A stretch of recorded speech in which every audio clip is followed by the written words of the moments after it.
Hello guys, this is Tehleel Shah, faculty Edukemy. I welcome all of you to Edukemy's Bridge course. The course has been designed for all those students that are thinking about UPSC as a viable career option. If you want to become a part of the government, a part of the police forces, a part of the foreign services, a part of the administration for that matter, this is the decision that you should make. You know, your people that actually prepare for UPSC, the rigorous training they go through in all their years of preparation, this is what makes their personality, this is what develops their personality. So if you're deciding on starting this preparation, this might be the decision of your life that you will never regret. You'll actually be able to understand the dynamics of the nation and even the world, how the world works, how the economy works, how the administration works, how the polity of the country, what is the constitution, what are the environmental aspects, what are the geographical aspects of our lives. Now all these things actually help you, to become a very well-informed citizen, and this is what UPSC requires from you. The questions that are asked in the first level of examination, that is the preliminary level, that is what the syllabus requires. It requires a student that is well informed, that is a well informed citizen of our country. So this is the preparation that will help you to become a well informed citizen, and it will help you to actually excel in whatever field you want to by understanding each and every aspect of the general studies. So because I'm a faculty for economics, this video is precisely going to be about economics. So there is a vast difference between what economics says and what UPSC asks. Fine. So what economics, people generally have a phobia regarding economics. They might have a non-economic background. They might not have studied economics after their 10th class, I guess. So this is the video for those students precisely that are from non-economic backgrounds, that have a phobia regarding economics. So when we study economics at the graduation level or at the higher studies level, that economics is something different. And what UPSC asks is not economics precisely, it is economy. There is a difference between economy and economics. When we talk about economics, there are models that we study, there are a lot of theories that we study, we construct a lot of graphs and construct a lot of models to understand the reality of things. But what UPSC asks is economy, and economy is the practical implementation of economics. Fine. When you actually implement the economics in the real life and see the results for yourself, that is what UPSC asks. So it is economy that is in your syllabus, not economics precisely. So when we talk about economy, what are the various things that you have to study? Now guys, all of these topics, whether you start preparing for a UPSC or whether you are in some other field, all these things, all these concepts and all these topics are still important for you to become a well-informed citizen of India. Now in that sense, the first important concept in economy, after we study the introduction of economy, whenever you pick up the newspaper, you actually see, every month there is some news about the national income of the country, there is some news about the GDP of the country. What is this GDP? And it has a clear-cut influence on our lives. If the India's GDP or India's national income is increasing, you might feel, it might have some influence on your personal income as well. That is known as the per capita income. Now, in that sense, we should know about what national income is, how it is calculated, and how it affects our lives. Fine. So this is the first thing that we study in economy. That is what is actually the national income of the country. There are different ways to actually calculate this national income. For example, we study about the GDP and NDP and GNP and NNP. Then we actually get to the national income. There are various methods to get to the national income. There is the expenditure method, there is the income method, there is the value added method. All these methods are actually required to get to the national income. And when we divide the total national income of the country by the total population of the country, we get to the per capita income, that is income per head in the country. What is your income? What is your father's income? What is your brother's income? What is the per capita income in the country? This is how it is calculated after calculating the national income. So you should know about the national income, how it is calculated, what is the factor cost, basic price, market price. These are very important and very easy concepts to understand. Now this is regarding national income. And then from the national income, we calculate the growth of the country. All of you might have this idea that from the last couple of years, economy is not doing good. And how are you able to understand this, that the economy is not doing good? You just look at the figures. You have to look at the growth rate of the country. If the growth rate is falling, we say that economy is in a slowdown. If it is negative for consecutive 2 quarters, we say that the economy is in a technical recession. If it is if we register negative growth for consecutive 4 quarters, that is 1 year, we call it a depression. So we have to understand what is the growth rate concept of the national income, how we calculate growth rate from the national income. That will give you the idea how economy, what is the health of the economy in the country. So this will help you to understand what is happening in the country. Fine. It will help you to become well informed. It will help you, to understand the policies of the government, how we should actually plan our lives and careers. If the economy is in a slowdown, you must understand what are the various sectors that are in a slowdown. Suppose automobile sector is in a recession. MSME sector is in a slowdown. Likewise, the housing sector is not doing good, but the agriculture has still done good even in the lockdown. So it has registered a positive growth rate. Now this is helping you to make, to actually understand what all are the decisions that you should take in your lives. Which sectors are working good in the economy. You might decide to become part of that sector. Why? Because it is doing good from last couple of years. So this will help you to decide for your lives what you want to do with your lives. Now this knowledge is very important to make decisions for your own careers. Now this is the idea behind national income and how we calculate it. Then there is a very important concept after national income, that is inflation. You all know that the prices are rising.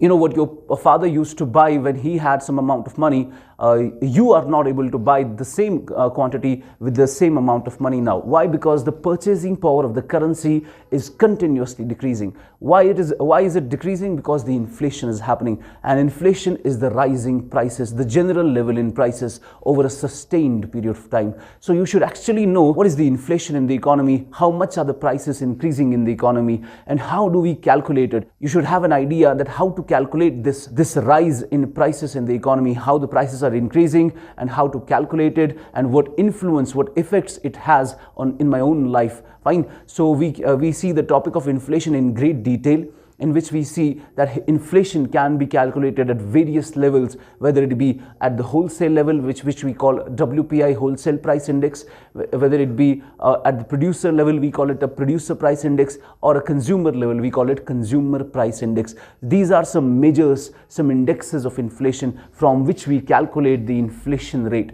Now, the methods of inflation, the measurement of inflation will help you to understand what is the price rise happening in the economy. This will help you to understand that which are the goods and services in the economy that are registering the rise in prices, and what are other goods and services that are not having an inflation rate of that proportion. Now this idea has been important for the monetary policy as well. Say for example, when RBI has to make its policy, it looks at the inflation rate in the economy. And now RBI, after 2014 Urjit Patel Committee recommendation, they actually have started targeting the inflation after the Monetary Policy Committee came into existence. Now RBI targets a particular band of inflation. RBI wants the price rise to happen. RBI wants the price rise to happen in a particular band. Precisely, the band is 2 to 6% right now. That RBI wants that there should be a price rise from 2 to 6% every year. Why does RBI want the price rise to happen? That is, a very important concept. Why inflation, why low inflation precisely is good for the economy. So these are some decisions taken by the RBI based on the inflation. So inflation becomes a very important topic. Likewise, we also see the fiscal policy of the government. Fiscal policy of the government is also dependent on the inflation level in the economy. How much is the inflation? How much are the price rises happening? Accordingly, the government will actually adopt its fiscal policy. Now, this also becomes important, that you have to understand why the government is behaving in the way it does. And government's behavior can be decided on the levels of inflation in the economy. So it becomes a very important topic for you to understand the dynamics of the fiscal policy and the monetary policy that are dependent on the inflation levels in the economy. Then we have another topic, that is the money and banking system. Now, currently we are using paper money, and we are continuously shifting to the bank money, and the future of money would be the crypto money that we are actually that we have actually seen from 2009 after the beginning of the bitcoins. Now how has the money evolved from being a commodity money, then being a metallic money, and then we shifted to paper standard, and then we shifted to the bank money, and then we are shifting to the crypto money. Now this is the evolution of money. You need to understand what were the problems with the traditional money system, and what are the problems with the current money system, and where are we actually going towards. Fine. Now if you have money and you want to invest it somewhere, now currently we have a lot of instruments in which you can invest, but people when they have invested in these cryptocurrencies, they have actually become millionaires. So this topic also becomes important for your investment purposes. If you want to invest, you should have at least an understanding that how the money has evolved from being a commodity money to being the modern system of money, that is the cryptocurrency.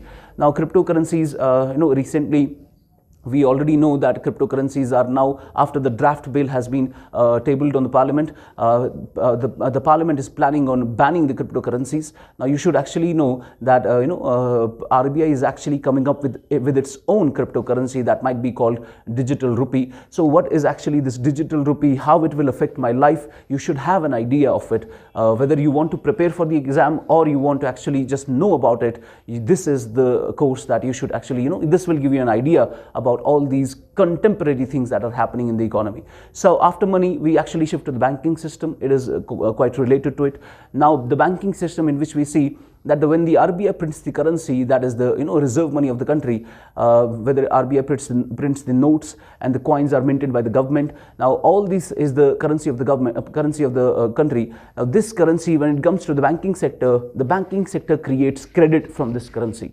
That is the process of credit creation. If we have a 20 lakh crore of reserve money, that is the currency, notes and coins, this 20 lakh crore is converted into 120 lakh crore by the banking system through the process of credit creation. That becomes the current money supply in the economy of 120 lakh crores, which the banks have created after the process of credit creation. Now how the banks create this money and how it is affecting your lives, this is also important for the exam perspective. Now also since the banks create such a large quantity of credit, there must be some sort of a regulation, some sort of a supervision on this banking sector. And then we have the role of RBI, the Reserve Bank of India. So the Reserve Bank of India is the regulator of the banking sector, the supervisor of the banking sector, which helps the banking sector as the lender of the last resort. If the banks need loan, they go to the RBI. RBI gives them the short-term loan under the repo rate. Now likewise, this is the role of RBI in the banking sector when it regulates the banking sector after the Banking Regulation Act of 1949.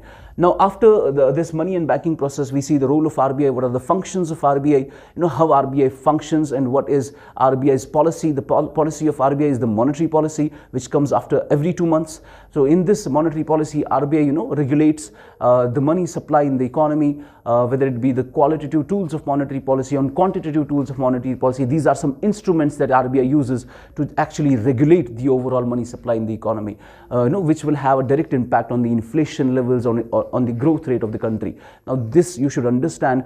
This is the important concept for understanding the general dynamics of the country. Now after banking system, we have public finance. In the public finance, we actually see the finance of the government. Now what are the financial aspects of the government? What is actually the fiscal policy? Now fiscal policy is the policy of the government, in which government will decide about its expenditure and how it actually will increase its revenue, and what are the different sectors where the government will spend its money. So that we see in public finance. And at the core of the fiscal policy, we have the budget. Now every year the budget comes and the government decides where is it going to actually spend the large sums of money it has, and from where it is going to collect that money.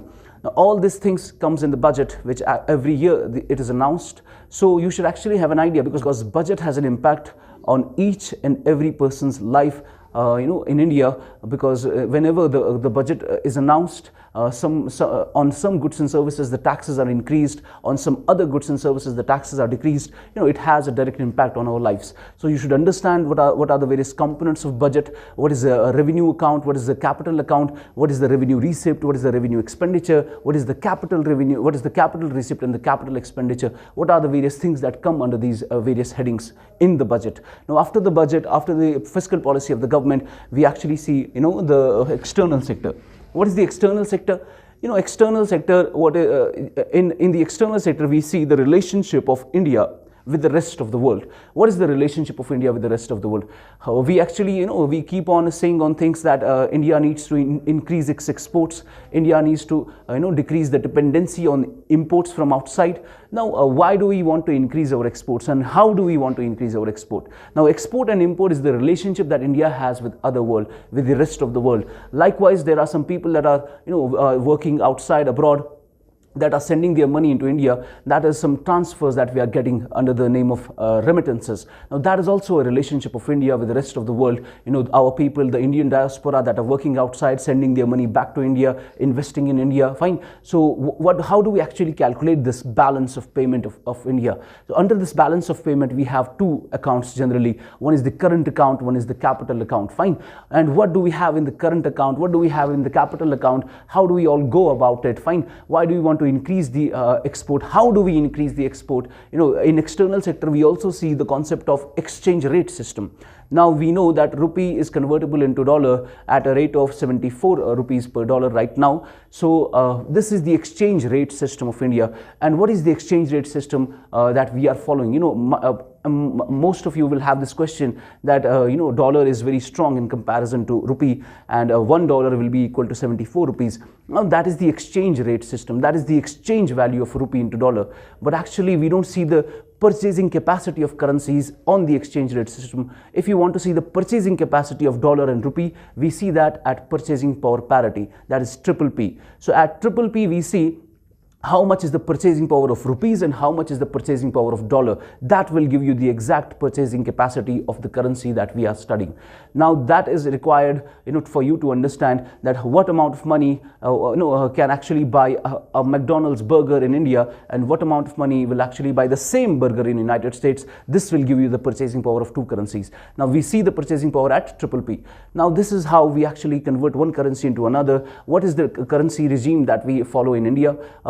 It may be a fixed exchange rate system, it may be a floating exchange rate system, which fixed is decided by the RBI, floating is decided by the market. Now it might be a managed float in which the RBI manages sometimes, and rest of the times, or in other times RBI takes it to the market. Now these are some managed float exchange rate systems which RBI has actually followed after the LPG reforms. Now this external sector becomes very important for your understanding of the economics of the external sector, of the relationship that India has with the rest of the world. Then we have Indian financial market. You need to understand what are the, we actually see it in the movies, we actually see it on the newspaper each and every day, that the stock market is actually rising, Sensex is rising, Nifty is falling, all of these things. What are these things? What is the Bombay Stock Exchange? What is the National Stock Exchange? You need to understand these things. Find what is, International Exchange of India that was recently launched. How do we invest in foreign companies? How do the foreigners invest in our companies? What are the shares? What are the stocks? Find what is the money market, what is the capital market.